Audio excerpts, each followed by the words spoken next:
Hey guys, welcome back to the channel. Today I'm going to show you how to fix your ABS and traction lights on your Kia Sorento, Hyundai Santa Fe, etc. Okay? Your first step is you're going to need a scanner. We're going to hook the scanner up to the OBD port, okay, and we're going to read the ABS codes. You need a scanner that is able to read ABS codes, which is anti-lock braking system. I'm using an Innova 5160 RS. Now, there are several ones that you can use, okay? So, for example, you can see that there's no check engine light on. I go to systems and I test the ABS system so I can know exactly what that light means, all right?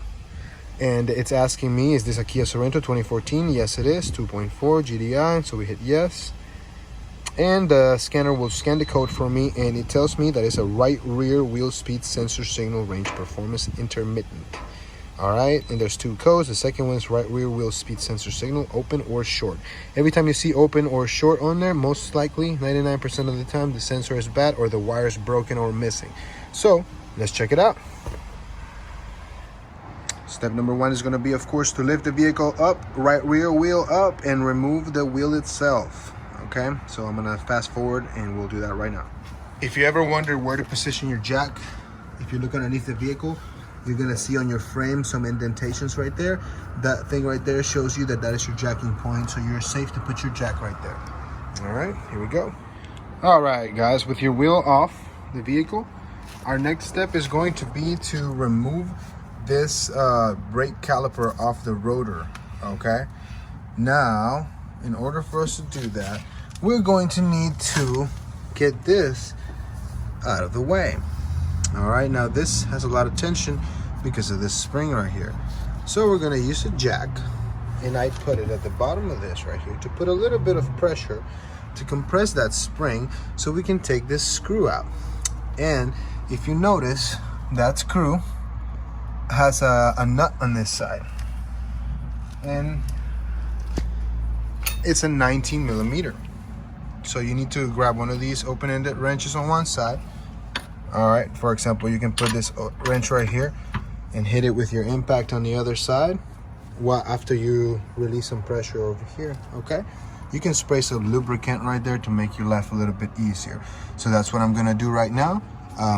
Stay tuned to see what happens, okay?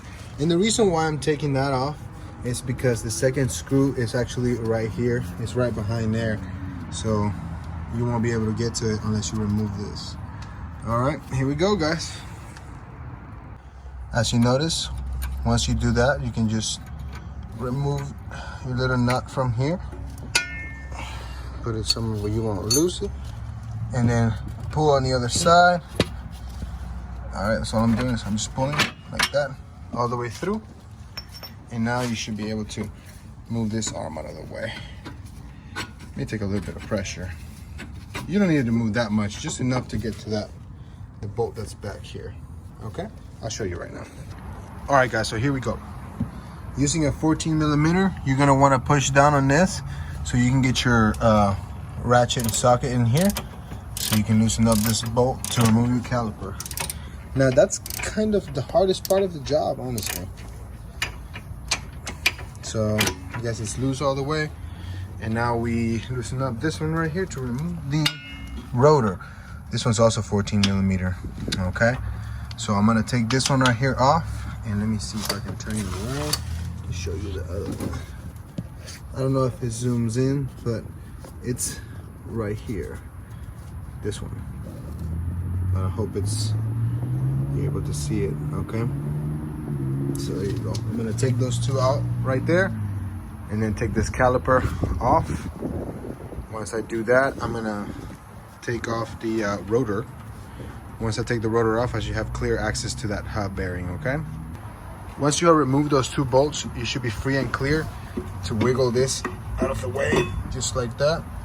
And we can rest it on the wheel or get a hanger or something to put it out of the way. I'm gonna go ahead and take off this rotor to make it easier for me. And the way I'm gonna do this, I'm gonna get a Phillips screwdriver, take these two out of here, okay? All right, once you have removed your rotor screws, you should be able to just wiggle this out just like that. All right, careful not to drop it. I'm using just one hand. Bam, there you go. So move this out of the way. I'm putting it on cardboard right here, out of the way. Now, we are free and clear.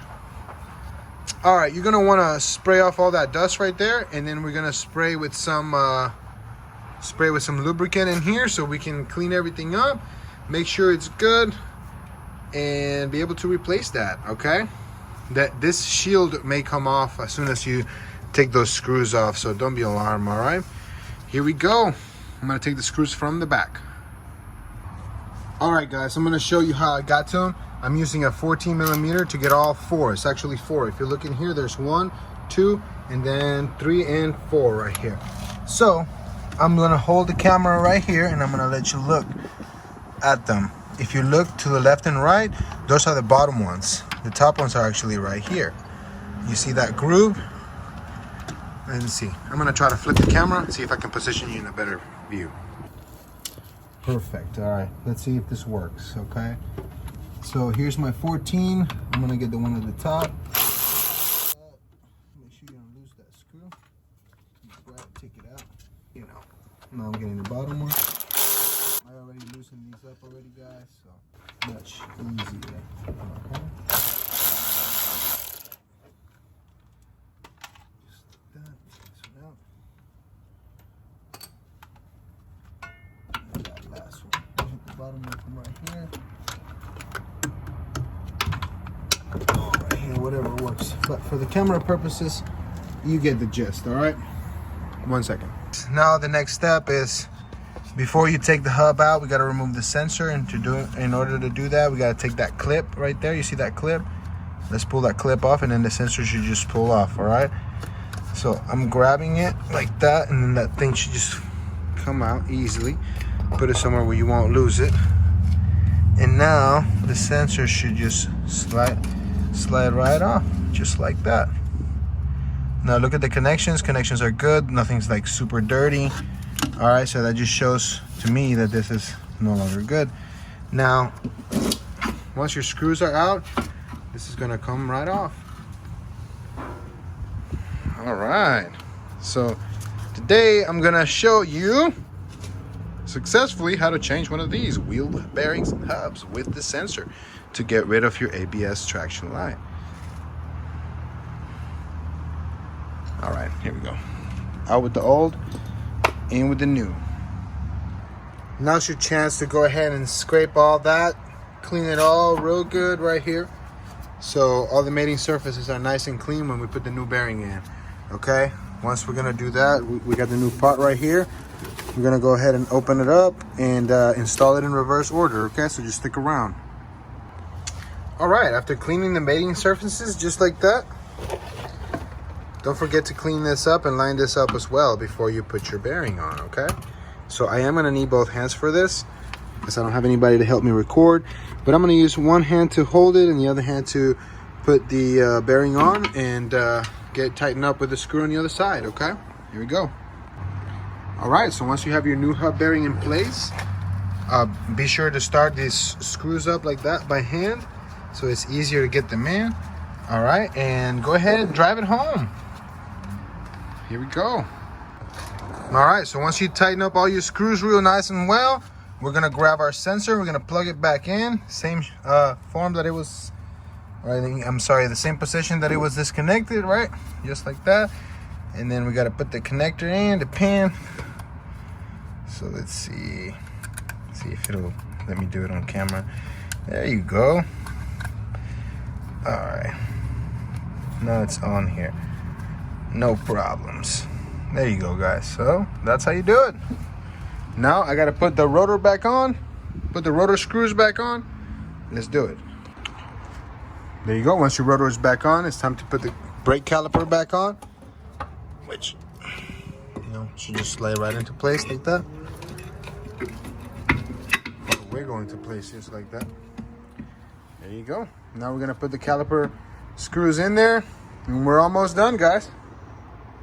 All right, guys, now with your brake caliper all nice and snug, our next step is to put the screw back where it belongs, and you can do that by maneuvering this up and down. Of course, I'm probably gonna have to use both hands, but you catch my drift here. Let's see. Oh, no, no. I was able to do it one-handed. All right, let's see. Let me get it through to the other side, just like that. You see it's coming through. All right, so I'm gonna go ahead and put the nut right there and tighten it down. And we're almost done, guys. All right, so once your stabilizer bar is nice and smooth, nice and tight, you're able to remove this jack out of here and able to remove this jack out of here, and let's put the wheel back on. Here we go. Oh, don't forget your light. All right, guys, there you go. I just completed that right rear wheel speed sensor, including the hub and bearing. So we're gonna go inside and clear the codes and see if it comes on again. All right, here we go.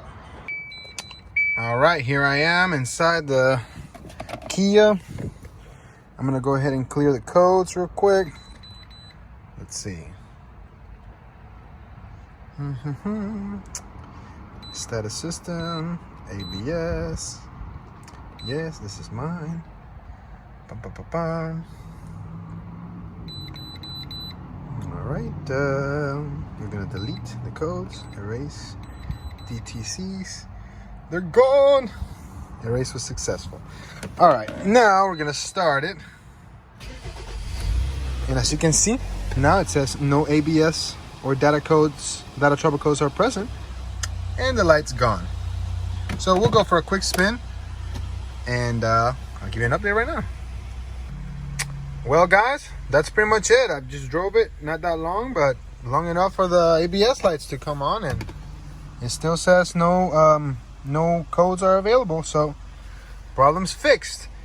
And that is how you that's how you fix the ABS traction light on a Kia Sorento, Kia Optima, Hyundai Santa Fe, Hyundai Sonata, etc. Okay, so hope you learned something today. Please don't forget to hit that like and subscribe button to keep these videos coming, baby. Come on.